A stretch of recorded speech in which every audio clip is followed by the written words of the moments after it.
In today's class, I have planned to discuss about a very important topic, that is about electromagnetic induction. In short, we call it is EMI.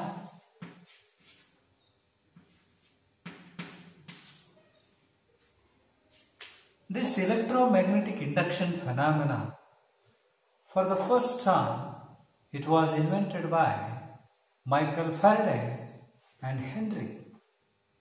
Michael Faraday and Henry sat together and conducted several experiments. Okay, they are known as Faraday's experiments of electromagnetic induction. In class 10, we learned that whenever magnetic field associated with a coil changes, induced current is produced in the coil.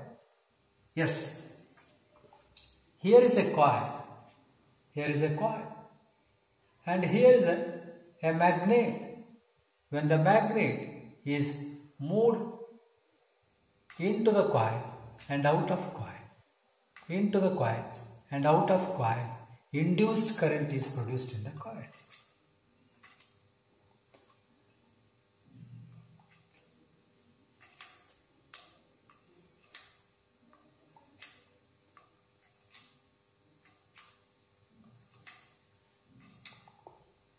Okay, it's very simple.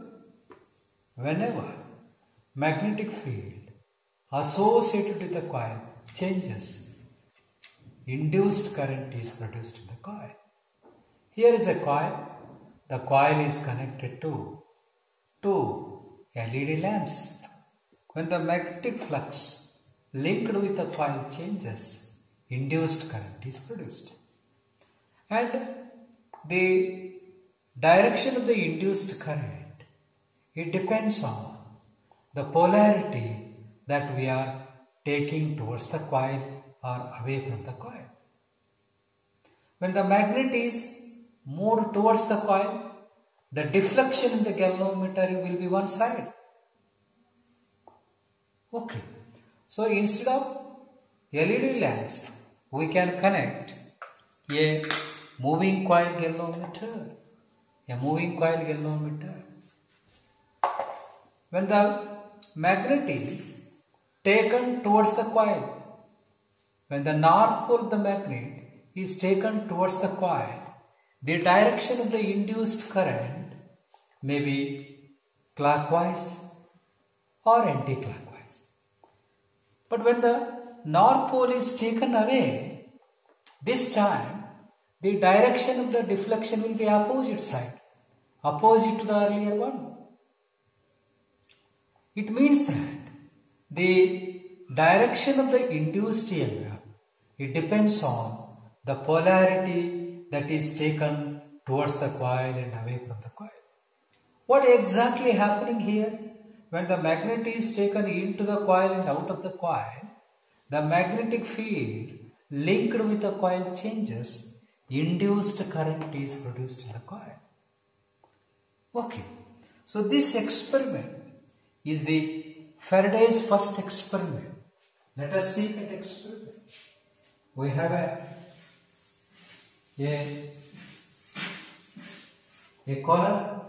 solenoid, a coil containing several number of turns, and this coil is connected to a galvanometer.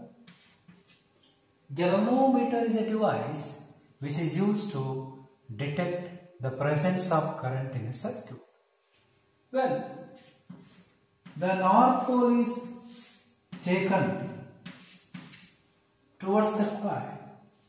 The upper end of the coil acquires a north polarity, or in other words, the direction of the induced EMF in the coil creates a polarity which opposes the change in flux. That law is known as Lenz's law, that I am going to discuss little later. Here I am discussing about Faraday's first experiment. When the magnet is taken towards the coil or out of the coil, there is an induced current in the coil.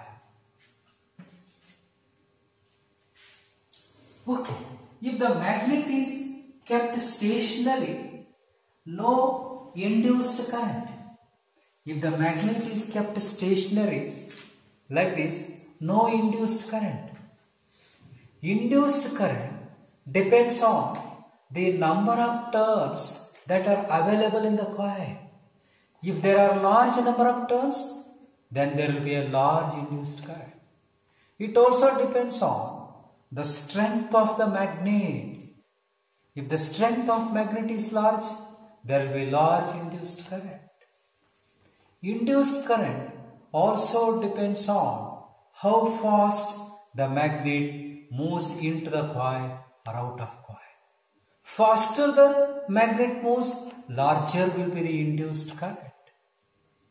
So induced current depends on the number of turns in the coil. It depends on the strength of magnet. It depends on how fast the magnet moves into the coil or out of coil. Fine. Now, as I have told you that if the magnet is taken into the coil, the deflection in the galvanometer will be one side. If the magnet is taken out of the coil, the deflection in the galvanometer will be opposite side. Okay, so it indicates that here the direction of the current in every half rotation it changes. So this idea we have used in AC generator. Okay, so if the coil is taken towards the magnet, what will happen? Then also induced current is produced in the coil. Either the coil should move towards the magnet or the magnet should move towards the coil or away from the coil, or the coil should move away from the magnet. So either of these two should have a motion. If both are at rest, no induced current. The conclusion is very simple. Due to relative motion between the magnet and the coil, there is an induced current in the coil. Either the coil should move or the magnet should move. Either of one should move. Then only there is an induced current in the coil. So, induced current is produced. The current is generated in the coil due to relative motion between the magnet and the coil. This is experiment number 1. Then what is the experiment number 2? Experiment number 2 contains 2 coils. Coil 1 and coil 2. This is coil 1. The coil 1 contains galvanometer. Coil 2 contains a battery. This is coil 2. This is coil 1. Coil 1 contains galvanometer. Coil 2 contains a battery which provides steady current. A current carrying solenoid behaves like a magnet. In the last topic we have learned it. We proved that solenoid is equal to bar magnet. So this bar magnet is replaced by here a current carrying solenoid. If this current carrying solenoid is taken towards the first coil or out of the first coil, if it is taken towards this coil, first coil, or if it is taken away from the coil, then due to change in magnetic flux, there is a induced current in the coil. Okay? When the current carrying solenoid is taken towards the coil or out of the coil, there is a induced current in the first coil due to change in magnetic flux. Because this current carrying solenoid, it behaves like a magnet. When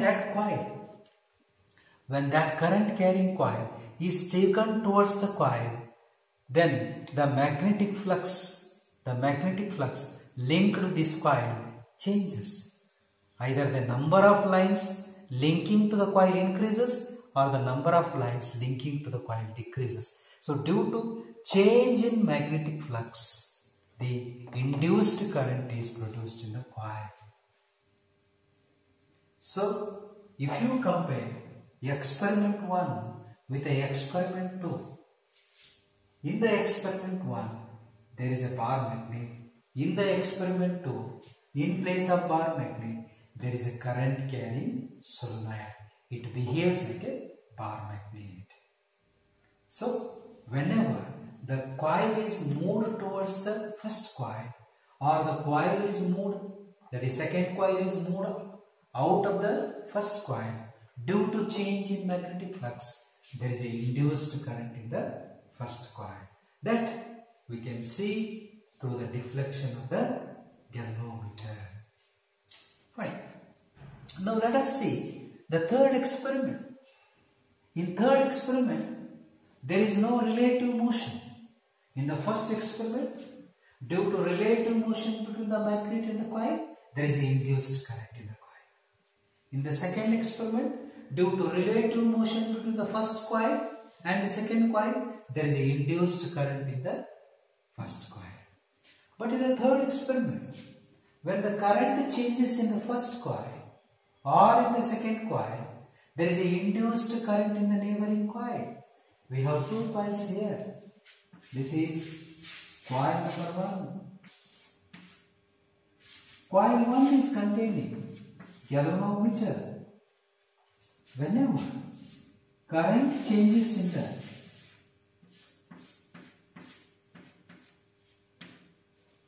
by using here a tapping key, when the tapping key is pressed, circuit is closed, there is a growth of current, there is a growth of magnetic flux. That magnetic flux linked with the first coil changes, induced current is produced. I repeat, when the tapping key is closed, there is a growth of current in the second coil. This is second coil. It's the first coil. When the tapping key is closed, there is a growth of current in the second coil. Due to growth of current, there is a growth of magnetic flux. That magnetic flux linked with the first coil changes, induced current is produced. When the tapping key is pressed continuously, there is no induced current, because there will be a constant magnetic field. When the tapping key is closed, pressed permanently, then there will be a constant flow of current through the coil. The constant flow of current produces constant magnetic field. When the constant magnetic field is linking to the coil, no induced current. The magnetic flux linking to the second coil must change. Then only there is an induced current here. So when the key, that is tapping key, is opened, released, then there will be decay of current. The decay of current produces decrease in magnetic flux. Decrease in magnetic flux linked with this coil changes. There is an induced current in this coil. So the conclusion is simple. Whenever current changes in the neighboring coil, there is an induced current in the first coil. When current changes in the second coil, there is an induced current in the first coil. So based on this experiment, transformer is built. This phenomena is known as mutual inductance. When current changes in the primary coil, there is an induced current in the secondary coil. So based on this mutual induction, transformer works. What is transformer? A device which is used to convert low voltage to high voltage or high voltage to low voltage. If it converts low voltage to high voltage, it means that it is a step-up transformer. If it is converting high voltage to low voltage, it is known as a step down transformer.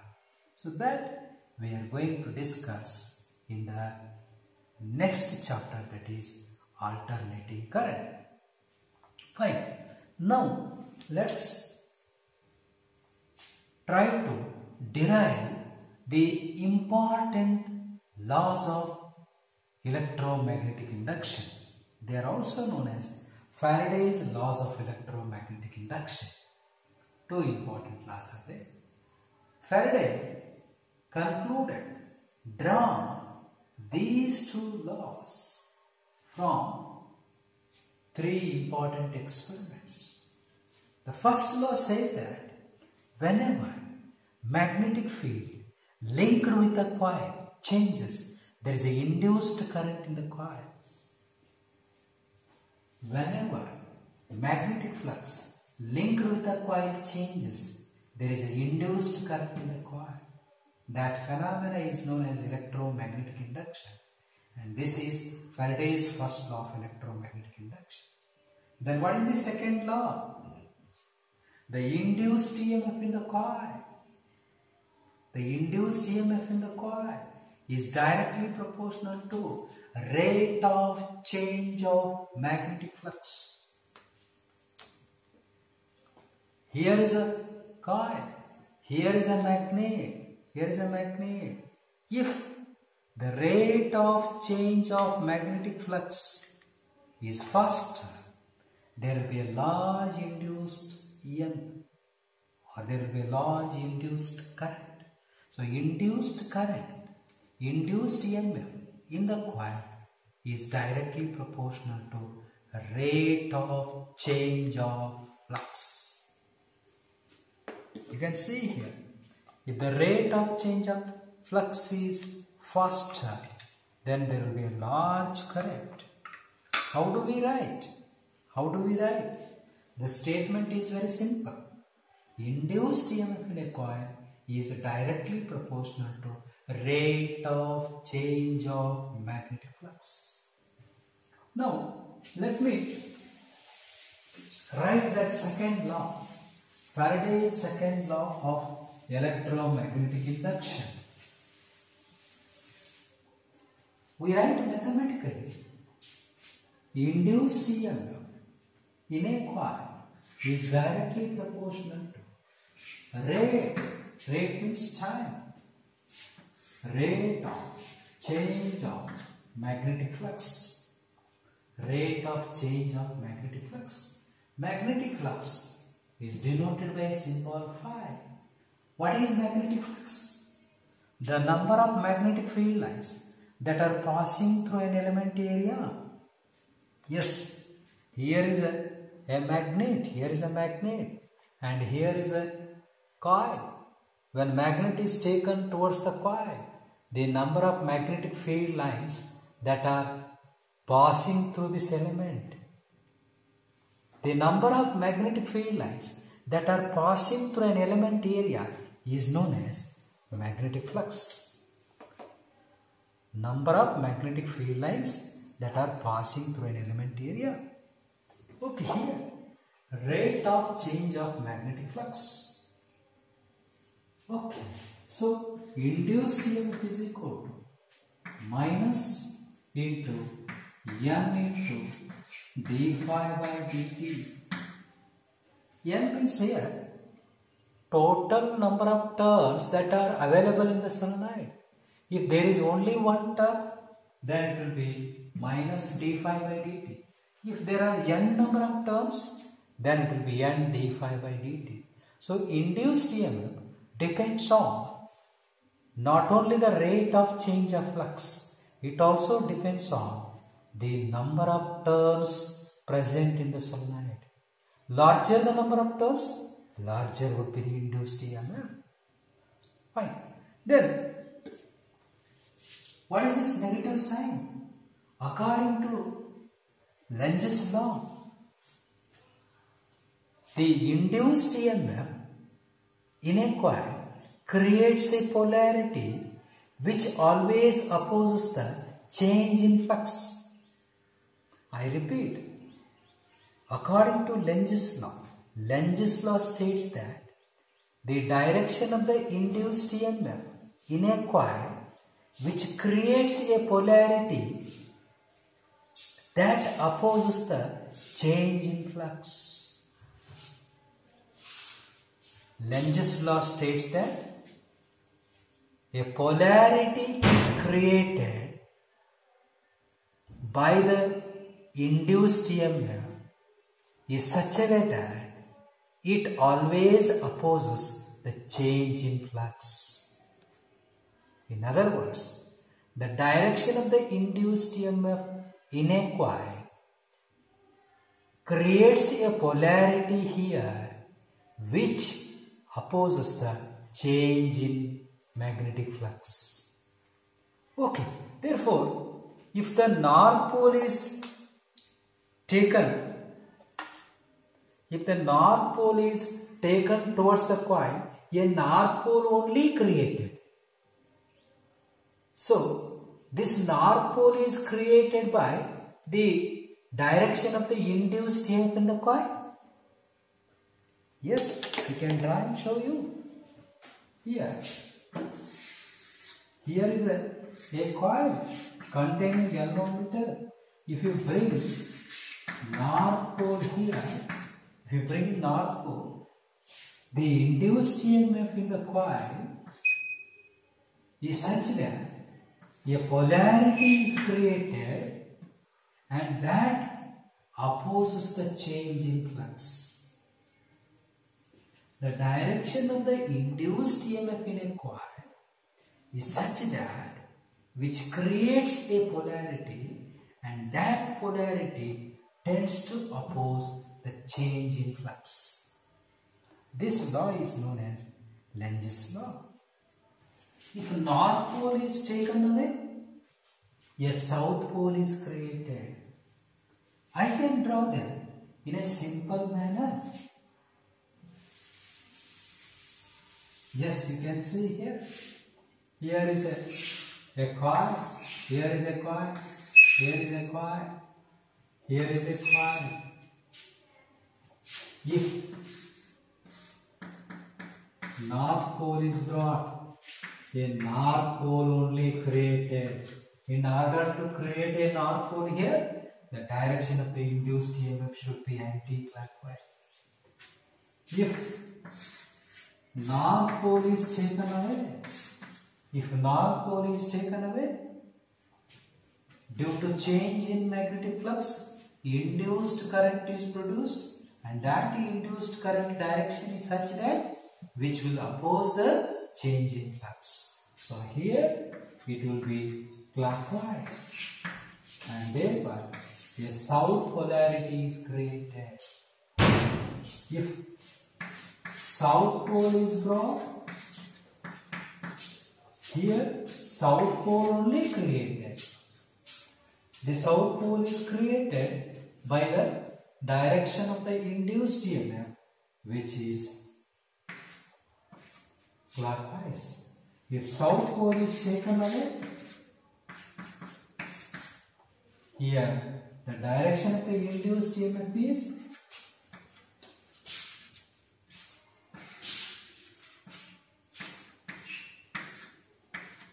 anti-clockwise. So this is about Lentz's law. I have discussed here three important laws. First one is Faraday's first law. That is, whenever magnetic flux linked with the coil changes, induced current is produced in the coil. Second one is the induced current in the coil, the induced EMF produced in the coil is directly proportional rate of change of magnetic flux. Larger the change in flux, larger will be the induced EMF. The induced EMF in the coil also depends on the total number of turns in the coil. And this negative sign is because of Lentz's law. The direction of the induced EMF creates a polarity which always opposes the change in flux. That's why this negative sign. Fine. So that is about second law. And what is the Lentz's law? the direction of the induced EMF produces a polarity which opposes the change in flux. But now I shall move on to some numericals.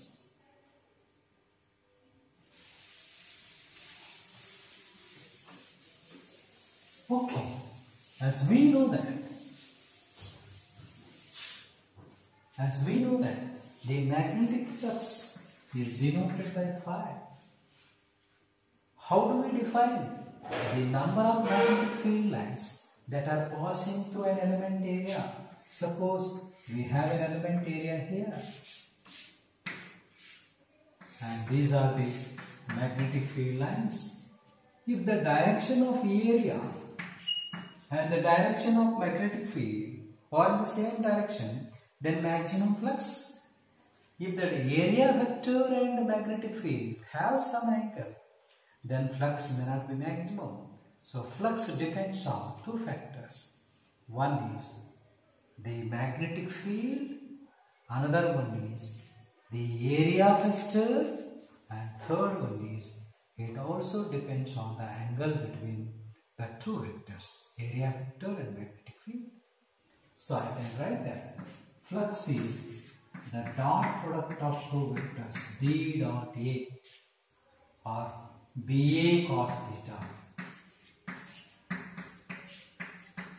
Dot product of two vectors is a scalar quantity. Therefore, flux is a scalar quantity. B is what? The magnetic field passes through the area. Okay, element area. What is A?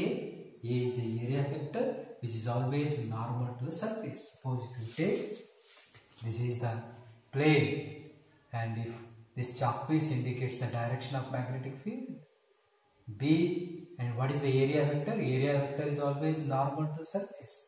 If you change this plane, then the direction of area vector will change.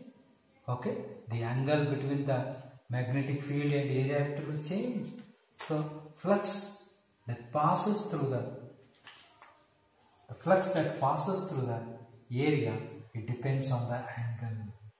Okay, if angle is 0, then flux cos 0 is, if angle is 0, that is the angle between area vector and magnetic field is 0, then maximum flux passes through. If angle is 90 degree, that is the area vector and magnetic field 90 degree, then cos 90 is 0, no flux is passing through this area. Flux will be just above the surface and below the surface.